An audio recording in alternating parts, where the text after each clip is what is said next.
जैसे सकीना जी ने आपकी इतनी तारीफ कर दी जी। मतलब क्या बात है, नसीब वाले हैं भाई आप। अब है, बिल्कुल है। अब इनके संग काम करके आदमी नसीब वाला हो ही जाता है। है ना, दो नसीब, एक तो सुमन जी का आशीर्वाद इनके साथ बना हुआ है, इनकी धर्मपत्नी का, है ना, वो बहुत जरूरी इंपॉर्टेंट है लाइफ में। वो तो ट्रैफिक में फंसी हुई है, पहुंच ही नहीं पाएंगे। सर आशीर्वाद पहुंच गया ना, नसीब समझो। ये इंपॉर्टेंट है लाइफ में, आशीर्वाद पहुंच जाए बीवी का बस, हाँ। है ना। मुझे बात बताइए कि देखिए 22 साल पहले फिल्म आई थी, आज के नए यंगस्टर्स आ गए हैं, उनको कनेक्ट करना जी। ये अपने आप में बहुत ही एक यूनिक काम हो गया है, क्योंकि उस कहानी को जो प्रेम कथा थी एक नई कहानी के रूप में लेके आना, ये कैसे आपने मैनेज किया? देखो क्या है, वक्त बदलता है लेकिन दिल वही रहता है। जी। इंसान अंदर से वही रहता है। माता पिता माता पिता रहते हैं, पुत्र पुत्र रहता है, पत्नी पत्नी रहती है, इमोशन सेम रहते हैं। वक्त के साथ सिर्फ लिबास बदलता है और कुछ नहीं बदलता। थोड़ी सी टेक्निक शूट करने के तरीके बदल सकते हैं, लेकिन बाकी कुछ नहीं बदलता। तो गदर 2 जो थी, गदर 1 जो थी, तारा सकीना और जीते की कहानी थी, और उस कहानी को आगे बढ़ाना था, तारा सकीना की उस कहानी को, उस परिवार की कहानी को। तो वो बहुत आसान था।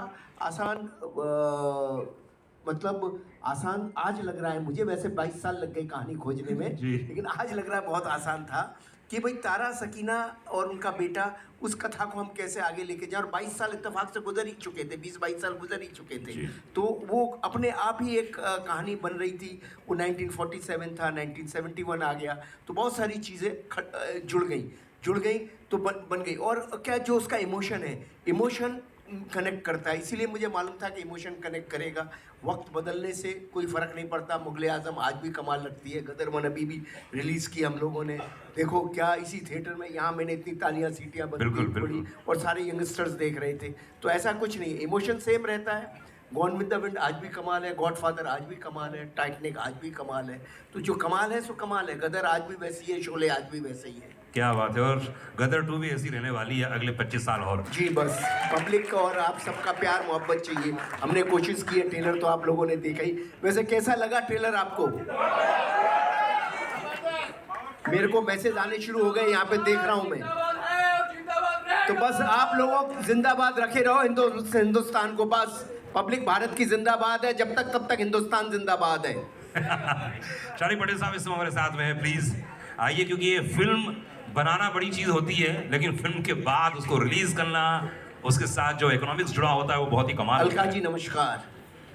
जी जी शारिक भाई, इस फिल्म के डिस्ट्रीब्यूशन के बारे में बताइए थोड़ा सा। मतलब ये फिल्म इतनी बड़ी है कि अब पूरा हिंदुस्तान तो हिलने वाला ही 11 तारीख को। इसके बारे में बताइए थोड़ा, कहाँ कहाँ कैसे कैसे फिल्म रिलीज कर रहे हैं, क्या होने वाला है? We'll be in excess of 4,000 screens across I think 60 countries, maybe even more. भूमिका यहाँ पर बैठी हुई है, वो I think 5,000 यहाँ पर बोली लग रही है 6,000। चलिए 100 देश। नहीं तो बहुत ही मतलब बहुत डिमांड, बहुत पुल है एट द ग्राउंड लेवल। बहुत सारे single screen owners, I think बहुत सारे सिंगल स्क्रीन्स लग रहा है वापस खुलेंगे थैंक्स टू गदर 2।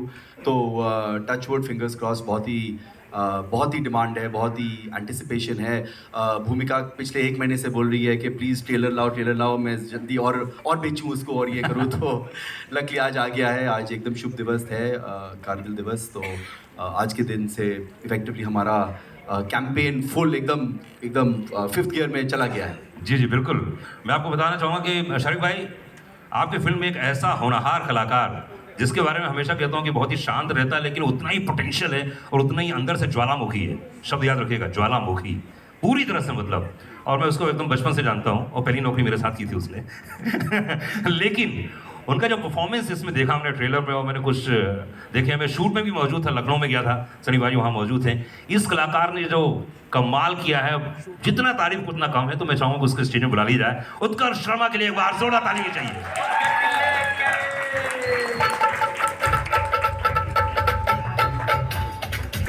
नहीं, पर उत्कर्ष की मैं इसलिए इतनी सारी बातें बोली मैंने, सीरियसली मैं कहता हूँ कि हिंदुस्तान में अब अगर कोई नेक्स्ट सुपरस्टार आने वाला है वो उत्कर्ष शर्मा होने वाला है। एक बार जोरदार ताली चाहिए। इतना हम्बल, इतना सिंपल होने के बावजूद भी आपने देखा होगी जो पोटेंशियल जो मैंने आज देखा, मैं पूरा अभी पहली बार देखा मैंने ट्रेलर, वाकई काबिल तारीफ है। उत्कर्ष जी, इतने बड़े बड़े सुपरस्टार के साथ काम करना बहुत बड़ी बात है। अमीषा जी हैं जी, सनी बाजी हैं। तो यार एक बात बताओ, ये ऑफ स्क्रीन डैड और ऑन स्क्रीन डैड है ना, दो लोग यहाँ पे दोनों लेजेंड है। हैं? दोनों ने अपनी अपनी तरफ से ज्ञान दिया होगा, अपनी अपनी तरफ से बातें की होगी। इन दोनों के साथ काम करना कैसा लगा आपको? नहीं, ईमानदारी से बताइए। दिल से कहूँ तो सबसे पहले तो मैं सबका शुक्रिया अदा करना चाहूँगा कि आप सब इतनी बारिश में, इतने टफ सिचुएशन में भी यहाँ पे मौजूद हैं। एंड जहाँ तक on screen father end of screen father की बात है, तो भाई इनके जो डिस्कशन होते थे मैं इन दोनों को ही छोड़ देता था, क्योंकि आपसे ही सीखा है गुरुजी कि स्क्रिप्ट पे ध्यान दो, बाकी सबको मत सुनो।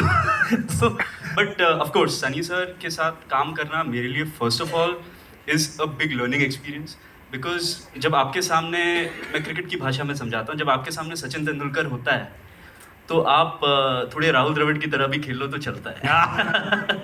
बिल्कुल। बट वो आपको राहुल द्रविड़ को भी सहवाग बना देते हैं। तो सनी सर की ये पावर है, उनका ये एक बहुत ही फादरली लव भी था मेरे लिए, जो ऑफ स्क्रीन भी वो मेरे को गाइड करते रहते थे। एंड अमीषा जी ऑल्सो, जब मेरी टांग टूटी हुई थी, डांस करना था अमीषा जी के साथ, वो बार बार इतना कंसर्न था उनका उस time. And she used to always motivate me कि so what, you give your best, give your best, give your best. क्या बात। तो आई थिंक दोनों का योगदान है ना। ऑफ स्क्रीन फादर को तो आप जानते ही हैं, ना, वो फिर तो भी यार, कैसे ठीक है ना? 24/7 डायरेक्टर ही रहते हैं। हाँ। तो हर टाइम कहते हैं focus on your scene, focus on your scene, focus on your scene. तो हम भाई फोकस ही कर रहे हैं, होपफुली सब फोकस में आ गया हो। भाई फोकस में आया कि नहीं आया, एक बार जोरदार ताली चाहिए ट्रेलर के लिए। और बता दूं अनिल जी, आप जैसे डायरेक्टर ने कितने सारे कलाकारों को, मतलब मैं अगर नाम लूँ तो इतनी सारी हीरोइनों को इंट्रोड्यूस किया आपने। मैं एक दिन लिस्ट देख रहा था, मैं रेडियो में बोलने जा रहा था, मैंने कहा जरा देखो तो उसे, आपने कितनी सारी, जैसे ऋषि कपूर साहब का रिकॉर्ड है, उन्होंने बहुत सारी हीरोइनों के साथ काम किया है पहली बार। आपने ऐसे बहुत सारी हीरोइनों के साथ पहली बार काम किया है, और इस बार जो आप हीरोइन लेके आए हैं, वाकई वो तो मतलब आपने देखी, खूबसूरती में देख लीजिए, परफॉर्मेंस में देख लीजिए। तो मैं चाहूँगा उनके बारे में कुछ बताएं, उन्हें स्टेज में बुलाएं। जब गदर 2 के लिए हम एक पाकिस्तानी एक लड़की हम सेलेक्ट कर रहे थे, तो हमारे सामने बहुत बड़ा चैलेंज था। बहुत बड़ा चैलेंज ये था कि हम सकीना को वहाँ दिखा चुके थे पहली फिल्म में। अब सकीना जैसी लड़की तो संसार में दूसरी मिल नहीं सकती। ये जो अमीषा पटेल जी ने जो किया वो तो इम्पॉसिबल था। और मैं 400-500 लड़कियाँ बेचारी आती रहीं और सब अच्छी थी, सब कुछ बहुत अच्छा था, लेकिन मैं सकीना ढूंढ रहा था, कहाँ मिलती मुझे, मिल ही नहीं सकती थी। फिर फाइनली अच्छा, मैं शूटिंग कर रहा था पालमपुर में, वहाँ भी स्क्रीन टेस्ट चल रहे थे, वहाँ भी हो रहा था। फिर मुकेश चावड़ा जी ने एक दिन बोला एक पंजाबी लड़की है भेजता हूँ, अब आप सकीना ढूंढते रहोगे तो नहीं मिलेगी, लेकिन ये एक लड़की है जो मुस्लिम लगती है और पंजाबन है और पाकिस्तानी लगती है, बस इतना मैं आपको बता सकता हूँ जो लगेगी। तो ये आई मुझे मिलने, तो मैं इतना बिज़ी था, रात भर गाना चल रहा था, ये वो सब था। तो मैंने कहा ये 2 दिन तक बेचारी रही और मैं इससे मिल भी नहीं पाया। सेट पे 1 आध मिनट मिला, 5 मिनट मिला। इनकी माँ आती थी, ये आती थी। माँ के मैं एक्सप्रेशन देखता था, मुझे लगता था यार ये अभी वो गदर जैसी फिल्म के लिए आ रहे हैं तो उनकी एक्सपेक्टेशन बहुत बड़ी होगी, पर मुझे समय नहीं मिल पा रहा था। तो फिर मैंने एक शाम हनीश को बोला, यार हनीश ये इनको जाना है, रात की फ़्लाइट है इनकी, पालमपुर से निकलना है, और तू एक काम कर। उत्कर्ष को बोला तू जाके एक ये वाला सीन है जरा इसके साथ कर ले, मोबाइल से शूट कर ले यार, मेरे को कोई ये देखता हूँ मैं क्या है, मैं बम्बई जाके डिसीज़न लूँगा। तो उत्कर्ष भी बोला अरे अभी मैं बहुत थका हुआ हूँ, मेरे टांग में भी दर्द है, ये वो सब। मैंने कहा बेटा जा कर ले, अभी कोई फैमिली आई हुई है 2 दिन से तो अच्छा नहीं लगता, और मेरे भी उन दोनों पाँव में तकलीफ़ हो गई थी, कुछ हो ही गया था। तो मैंने कहा वो मेरा फिजियोथेरेपिस्ट चल रहा था, तो ये उत्कर्ष बाबू गए और हनीश गए और इन्होंने एक सीन इस लड़की को दिया, उसी वक्त किया, उसी वक्त ये सीन करके आ गए। मैंने पूछा भी नहीं। दूसरे दिन सुबह मैंने कहा यार वो बच्ची तो चली गई, लड़की तो चली गई, जरा उसका सीन देखा मोबाइल पे। मैंने कहा है कैसी? बोले पापा परफॉर्मर अच्छी है। तो मैंने देखा ऐसे मोबाइल पे, मैंने कहा हाँ ये लड़की तो ठीक लग रही है, एक्टिंग ठीक लग रही है, और ठीक है इसको बॉम्बे में बुलाते हैं और देखते हैं। तो फिर इसका हमने मुझे चूँकि परफॉर्मर ये बहुत अच्छी लगी, तो और मुझे लगा नाक नक्शा एकदम वो लाहौरी लड़की लगेगी, तो मैंने फिर इनको बॉम्बे में बुलाया, इनका स्क्रीन टेस्ट लिया। तो मतलब ये लड़की जिसका मोबाइल से शूट हुई और गदर की स्क्रीन तक आ गई, ये लड़की है सिमरत कौर, और मैं चाहूँगा इसे बुलाना। क्या बात है, सिमरत के लिए एक बार जोरदार ताली होनी चाहिए। Ladies and gentleman, first time introduce बोलो। सिमरत, थोड़ा हकीकत, थोड़ा फसाना, कैसा लग रहा है? पहले तो आप सभी को तहे दिल से मेरा नमस्ते। सॉरी मेरे को ये मेरा डेब्यू है, फर्स्ट टाइम स्टेज पे सबके साथ खड़ी हूँ और मैं इतना ही बोलूँगी कि मैं सबसे ज़्यादा खुश नसीब लड़की हूँ जिन्हें मैंने हमेशा दूर स्क्रीन पे देखा था। आज मैं उनके साथ स्टेज पे खड़ी हूँ, सनी सर और Ameesha ma'am. Thank you universe. And Anil sir के साथ फर्स्ट मूवी मिलना, आई डोंट थिंक सो मेरे से ज़्यादा लकी कोई लड़की है इस दुनिया में। और मुझे कदर 2 जैसी मूवी में डेब्यू करने मिल रहा है। I just thank the universe and that's it. मैं फिलहाल बहुत ज़्यादा नर्वस हूँ। हनी जी, पिछली बार अमरीश पुरी साहब थे जी। उनकी यादें अभी भी जुड़ी हुई हैं और जी, जब जी। भी मैं जी में देखता हूँ वो सीन, वो परफॉर्मेंस माइंड ब्लोइंग। लेकिन एक कलाकार ऐसा आया इस फिल्म में जो अमरीश पुरी साहब की याद दिलाता है और ऐसा लग रहा है कि ओ माय गॉड, ये क्या परफॉर्मर है। उनके बारे में कुछ बताइए। देखिए, ऐसा था कि ये अमरीश पुरी जी का रिप्लेसमेंट ढूंढना तो इम्पॉसिबल है। जैसे मैंने कहा, सकीना नहीं हो सकती और अमरीश पुरी इम्पॉसिबल। अमरीश जी को तो मैं बहुत मिस कर रहा हूँ और होते तो ज़रूर इस फिल्म का वो हिस्सा होते। और पूरा हिंदुस्तान मुझसे पूछ रहा था, पूरे हिंदुस्तान ने मुझसे सिर्फ 2 ही बातें पूछी। एक, इस फिल्म का विलेन कौन होगा और दूसरा, इस फिल्म का म्यूज़िक कैसा होगा। वो गदर 1 के म्यूज़िक से मैच कर पाएगा, नहीं कर बिल्कुल। पाएगा। तो मैं बहुत ढूंढ रहा था, बहुत सारे ऐसे ही कहानी चल रही थी। पिक्चर शुरू होने को आ गई है, सब कुछ हो गया है, लेकिन करेक्टर नहीं मिल रहा है। साउथ से, बॉम्बे से, बाहर से, यहाँ से, सारे हिंदुस्तान से कितने स्क्रीन टेस्ट आए, कितने लिए, और बस नहीं हो पा रहा था। तो सनी सर ने मुझे और रवि वर्मा को मनाली बुलाया था। हम लोग कुछ डिस्कशन कर रहे थे। देखिए, चीज़ें घटती कैसी हैं, मैं तो सोचता हूँ ईश्वर नियति रखता है किसी के लिए। तो सनी सर भी मुझे बोल रहे थे कि अनिल जी, शर्मा जी, जब तक ये करेक्टर नहीं हो जाए तब तक नहीं है, ये है, वो है। ये हमेशा ओवर कंसर्न होते हैं सनी देओल साहब, जिनका काम है, नाम है। तो अब वहाँ से मैं जब आ रहा था तो रवि वर्मा जी के साथ में गाड़ी में आ रहा था। रवि वर्मा को मैं बोल रहा था, यार बड़ा मुश्किल हो गई है यार, नेगेटिव करेक्टर नहीं मिला, फिल्म की डेटें हो गई है, क्या करूँ, कुछ समझ नहीं आ रहा है। तो उन्होंने मुझे एक वीडियो दिखाया साउथ की फिल्म का, और वो कुछ उसमें पंडित बने हुए थे। तो मुझे वो सीन बड़ा अच्छा लगा। मैंने कहा, ये बंदा है कौन? बोले, उसी वक्त इन बंदे से फ़ोन पे बात करा दी। मैंने कहा, कल तुम आके मिलो, मैं सुबह पहुंच रहा हूँ बॉम्बे, कल आके मिलो। और मुझे बहुत अच्छा लगा। फिर मैंने सनी सर से इनकी मीटिंग कराई। सनी सर ने भी मुझसे कहा कि हाँ, ये हिंदी भाषा तो इनको बहुत अच्छी आती है, शर्मा जी आप ज़रा टेस्ट वगैरह ले लो। फिर टेस्ट वगैरह इनका किया, फिर सनी सर के पास भी भेजा। तो वो बंदे हैं मनीष जी। तो आप कृपया आइए ऊपर। एक बार जोरदार ताली चाहिए मनीष के लिए। बड़ा परफॉर्मर, मैं प्रेशर था। और दूसरी बात है कि आपने कभी सोचा था कि उसी शूज़ में पैर डालने हैं जहां पर लोग देख चुके हैं एक बार इतने बड़े लेजेंड को? ये बहुत मुश्किल था। मेरा सौभाग्य है, मतलब मैं बता नहीं सकता कि मैं इनसे मिला, सर से मिला, और मेरे बड़ों से आशीर्वाद से मुझे ये रोल मिला। रही बात अमरीश जी की, तो सर मैं आपको एक बात बताता हूँ।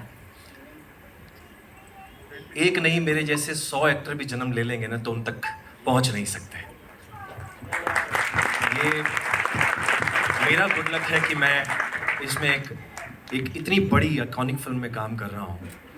जो ये डर आज भी आप मेरे चेहरे पर देख रहे होंगे, तो ये सर हैं और सनी सर हैं। इनके गाइडेंस में इतना आसान होता चला गया कि मुझे पता ही नहीं चला कि मैं क्या काम कर गया। तो मुझे ऐसा लगता है कि मैं काम कर गया।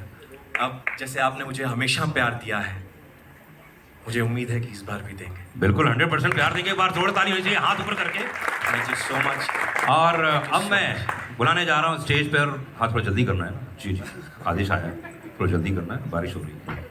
गौरव चोपड़ा जी हैं। जी, मिथुन जी को बुलाया जाए। मिथुन जी को बुलाया जाए। एक बार जोरदार ताली चाहिए मिथुन जी के लिए, जिन्होंने इसका। अलका जी इस समय हमारे साथ में। अलका जी प्लीज। अलका जी आप आइए प्लीज। अरे तो ऊपर है, मंच है, चिंता मत कीजिए। मंच बहुत बड़ा है, आइए। बालकनी में बैठाएंगे आपको। आइए आइए। आइए सर, आइए। आइए गौरव जी। आदित्य नारायण जी भी इस समय हमारे साथ में। आदित्य जी आइए। आजा भाई, आदित्य। आइए, आइए, आजा भाई, आदित्य। अनिल जी ऊपर आइए।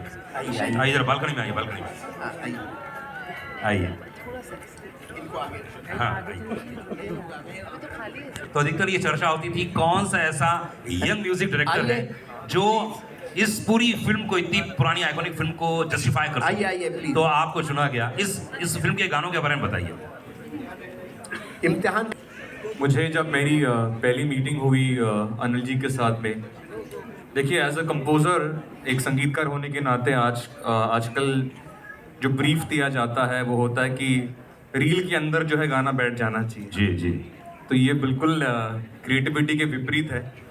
तो मुझे इस बात की बहुत खुशी हुई जब मैं अनिल जी से मिला। उन्होंने मुझसे हुक लाइन नहीं मांगी, उन्होंने मुझसे ट्रेंडिंग, आजकल जो वर्ड है, हम जब रियाज करते थे कभी तो हमने ट्रेंड सुना भी नहीं ये क्या होता है जी। पर मुझसे अनिल जी ने ट्रेंडिंग नहीं मांगा, उन्होंने मुझसे इंस्टाग्राम फ्रेंडली म्यूजिक नहीं मांगा। उन्होंने मुझे कहा कि मुझे गदर 2 के लिए आत्मा चाहिए। क्या बात है। तो ये जो एक दर्शन था, ये बहुत बड़ा था। और मैं ख़ास रूप से एक्नॉलेज करना चाहूँगा अलका जी को और उदित जी को, क्योंकि मुझे लगता है कि इनके बिना गदर 2 का संगीत अधूरा होता।